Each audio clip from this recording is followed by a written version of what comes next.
근데 그 합산한 세금은 네. 얼마가 뭐 부담부증액 유리할 건지 단순증액 유리할 건지 그렇지. 그건 따져봐야 네, 되는 거죠. 금액은 따져봐야 되는데 네. 현금 흐름상을 봤을 때 동일한 세금이 똑같이 발생한다고 하면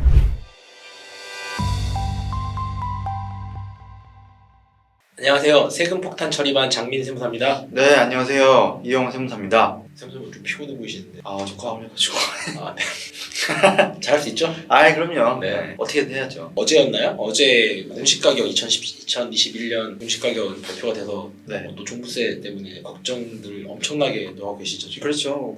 이제 벌써부터 연락이 많이들 오셔가지고 이제 공시가격이 나왔으니까 확정은 아니지만 어쨌든 나왔으니까 올해 종부세 어떻게 되는지 계산 좀 해달라고 네. 하신 분들이 굉장히 많았습니다. 오늘도. 작년에 비해서 뭐 종부세가 뭐 19%가 올랐네, 네네. 몇 %가 올랐네 그런 얘기가 나오고 그쵸. 있죠. 그러니까 오른 거는 무조건 오르는 건 맞으니까 대체 얼마큼 올랐을까 이제 알고 싶어가지고. 그러면 이제 종부세가 부담이 되시는 분들은 선택지가 두 가지가 있잖아요. 그렇죠. 팔거나 증여하거나. 네, 종부세 과세 기준일 6월 1일 이전에 주택을 팔거나 또는 자녀한테 증여를 해주거나 네. 둘 중에 하나일 텐데 그렇지. 그러면 오늘은 부담부증여 자녀한테 증여를 했을 때 네. 채무를 승계하는 조건을 증여하는 게 그렇죠. 부담부증여라고 하잖아요. 그렇죠. 그 증여재산에 담보된 채무를 이제 같이 넘겨주는 걸 부담부증여라고 하죠. 그러면 과연 네. 이 부담부증여를 했을 때 네. 뭐 세금이 어떻게 나오는 거고 네. 세부담이 그럼 부담부증여가 네. 단순 증여에 비해서 네. 부담이 더 줄어드는 건지 네. 아니면 아닌 건지 그 얘기 좀 한번 해보도록 그렇죠. 하죠. 이게 많은 분들이 부담부증여라는 단어들은 거의 대부분 알고 계신데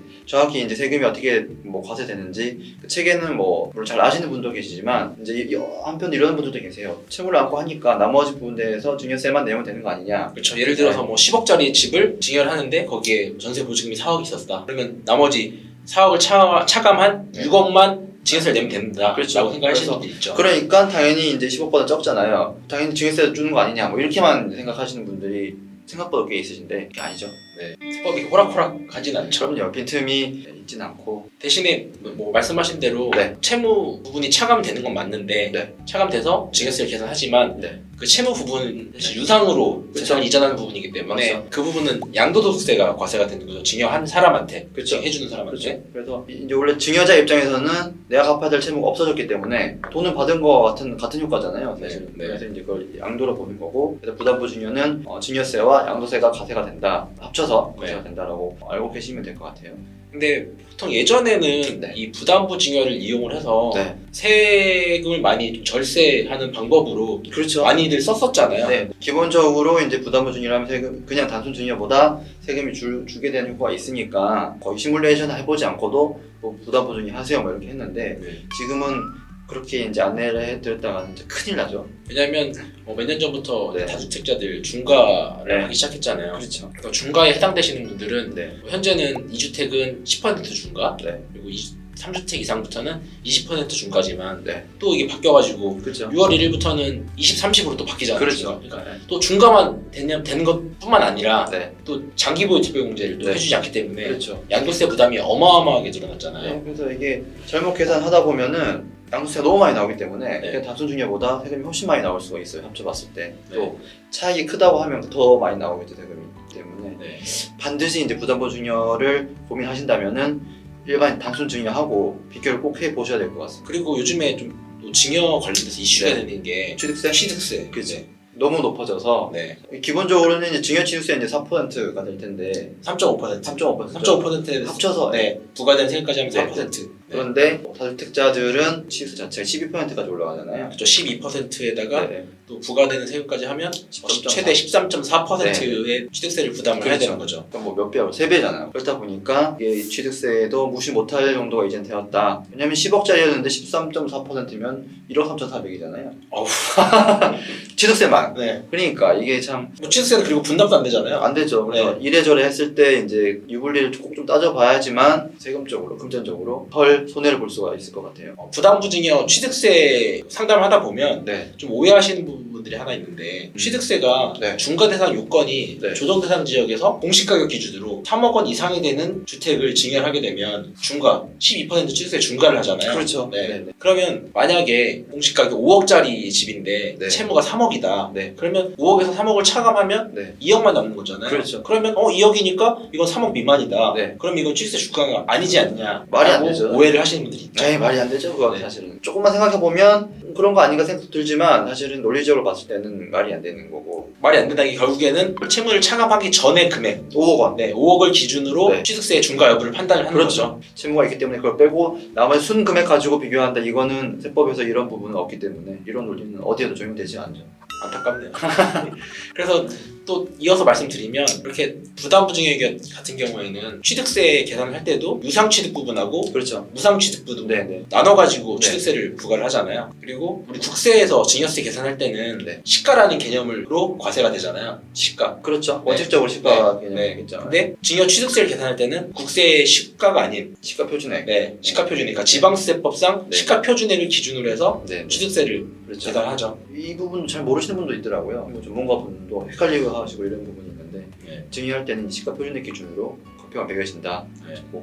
명확히 알아주셨으면 좋겠고 일반 증여하고 그다음에 부담부 증여했을 때 취득세율이 이제 차이가 있기 때문에 단순 증여는 이제 그냥 증여 취득세율이겠지만 그쵸. 부담부 증여는 이제 양도에 해당하는 취득세율 그다음에 증여에 해당하는 취득세율이기 때문에 이렇게 경우에 따라서는 유불을 따져봐야 되잖아요. 그쵸. 사실. 네. 그 양도 유상취득 관련된 취득세율은 만약에 뭐 1주택자다 네. 이번에 처음으로 뭐 주택을 취득한다 했을 때는 우리 기본적인 기본 취득세율 세율. 네. 1에서 3%의 네, 네. 세율을 좀 받잖아요. 그렇죠. 그렇기 때문에 전체 단순 증여를 받는 것보다 오히려 더 유리할 수도 있거든요. 유리할 수 취득세 있죠. 면에서는. 그렇죠. 만약에 12%라고 했을 경우에는 유상 부분은 1.1에서 3.3까지 되기 때문에 훨씬 작을 수 있죠. 취득세율. 부담부 증여가 유리할지 불리할지는 이제는 취득세까지 다 따져보셔야 된다. 그렇죠. 라는 말씀을 저희 꼭 드리고 싶어요. 그래서 저희한테도 이거 부담부증여 할 건데 네네. 부담부증여가 유리하지 않나요? 라고 저희한테 물어보면 답을 못해요. 그렇죠. 이거는 모든 경우를 다 따져봐야 되기 때문에 네. 이건 섣불리 말씀드릴 수가 없고 또 이제 이런 경우 있잖아요. 이 부담부 증여가 어쨌든 양도세하고 증여세가 합쳐져 있으니까 일반적으로 증여세는 받는 사람이 다 납부를 해야 되는데 부담부 증여는 양도세는 이제 주는 부모가 네, 증여자. 증여자가 납부를 하고 수증자는 이제 증여세만 납부를 하면 되기 때문에 이게 어쨌든 세금 납부가 이제 분산이 된다는 거죠. 단순 증여는 혼자 이제 만약에 세금을 납부할 능력이 없으면 그 자금까지 또 증여를 해야 될 텐데 반면에 이제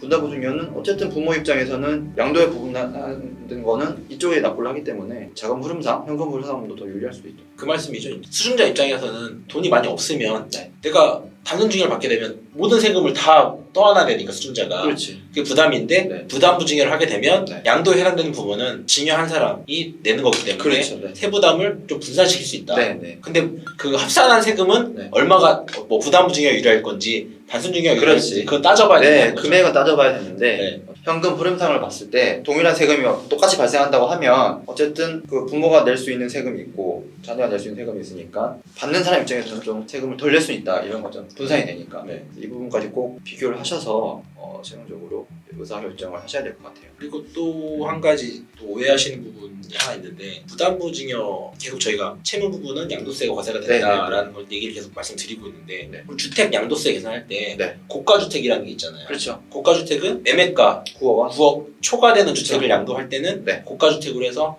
1세대 1주택인데 고가주택에 해당된다 그러면 9억 초과분에 대한 네. 양도 차익에 대해서는 양도세를 계산을 하고 그렇죠. 장기별 특별 공제율도 다르죠. 네, 다르죠. 네, 일반적인 율은 30%. 예, 맥시멈인데 네, 고가주택 같은 경우는 80%를 최대? 적용하잖아요. 네, 하니까 네. 크게 차이가 있을 수 있는데 네.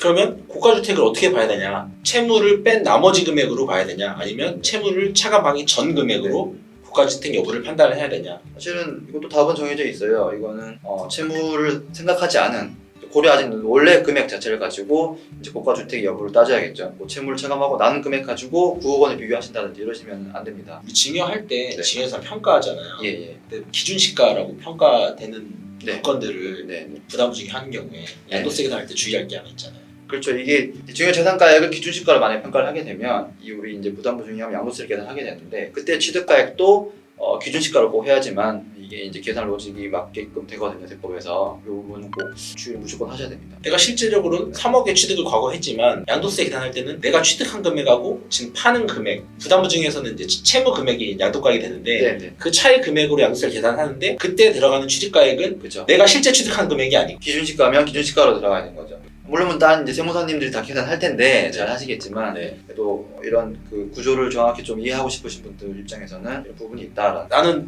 실제 취득가액을 생각을 하고 계산했다 그러면 생각보다 양도세가 더 많이 나올 수 있다는 그럴 거죠. 수도 있죠. 왜냐면 일반적으로는 네. 실제 거래 금액보다 기준시가는 낮으니까. 그렇죠. 그럴 수 있기 때문에 잘 확인하셔야 됩니다.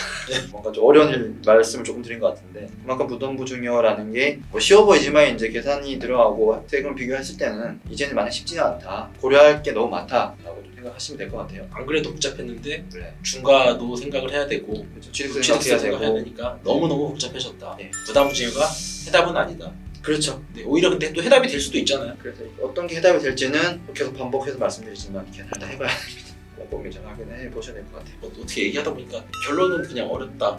어렵다. 비교해봐야 해봐야 된다. 된다. 네. 그게 결론이 됐는데 이게 현실이니까 네. 대부분 그렇다. 네. 알고 계시면 될 것 같아요. 오늘 마무리할까요? 마무리 하시죠. 네, 자 오늘은 저희 부담부증이요, 주택 부담부증에 대해서 개념이 어떤 건지 그리고 주의할 사항, 네. 그리고 많이 궁금해하시는 부분, 부담부증이 유리한지 단순주의가 유리한지는 네네네. 비교 판단해봐야 된다라고 네네. 말씀을 드렸습니다. 뭐 추가적으로 말씀드리면 뭐 증여할지 부담부 증여할지 많이 또 고민을 하시고 할 텐데 이 영상 보시고 연락 주시면 저희가 바로바로 또 회신을 드리고 최대 유리한 점을 같이 한번 찾아볼 수 있을 것 같아요. 오늘도 저희 영상이 도움되셨으면 구독, 좋아요, 알람 설정 부탁드리겠습니다. 네, 부탁드리겠습니다. 네, 지금까지 세금 폭탄 처리반이었습니다. 감사합니다. 감사합니다.